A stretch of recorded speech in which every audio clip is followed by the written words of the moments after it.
Over the last 5 years, U.S. authorities have disrupted at least 17 Iranian terror plots inside the United States.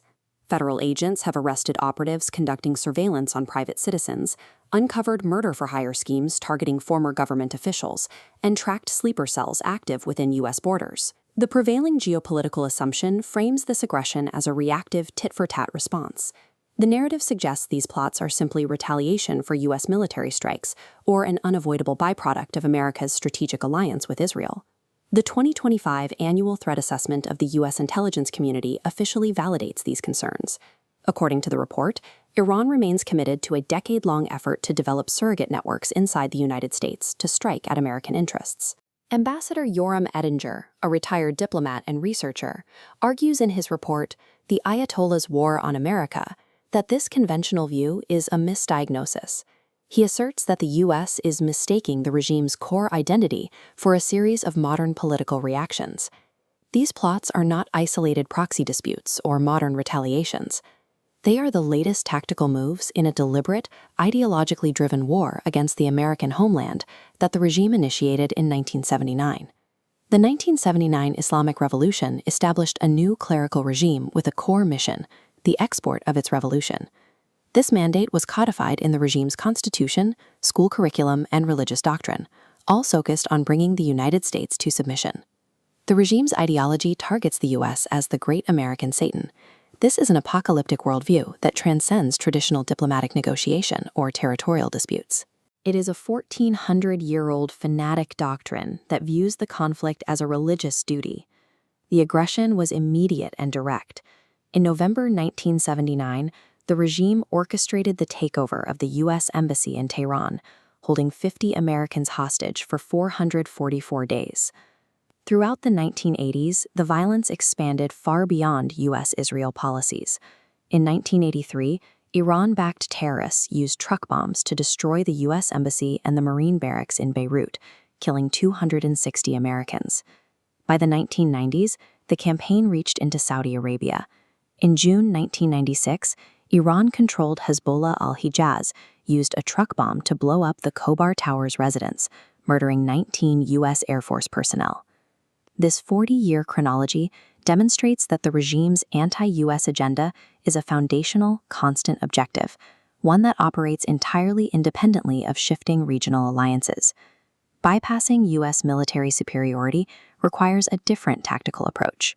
Since 1980, the regime has entrenched itself in the soft underbelly of Latin America, collaborating with anti-U.S. governments and drug cartels to penetrate American borders. Intelligence from the West Point Combatting Terrorism Center outlines what officials call the homeland option.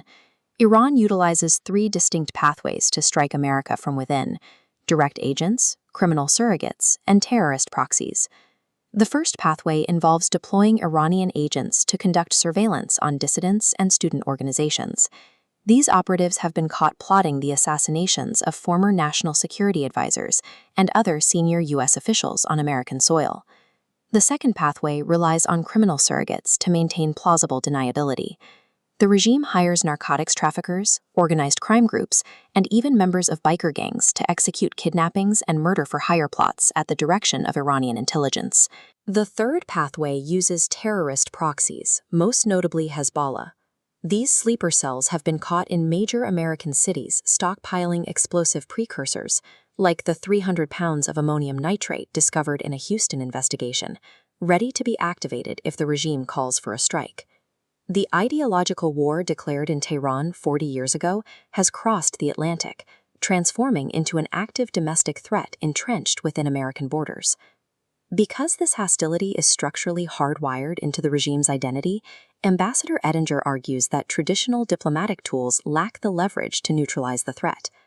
Treaties and distancing from allies cannot deter a regime that views its conflict with America as an apocalyptic mandate. This threat is compounded by the regime's deepening military cooperation with China and Russia. The ODNI warns that this partnership provides Iran with the diplomatic and economic cover to bypass international pressure, effectively neutralizing current containment strategies.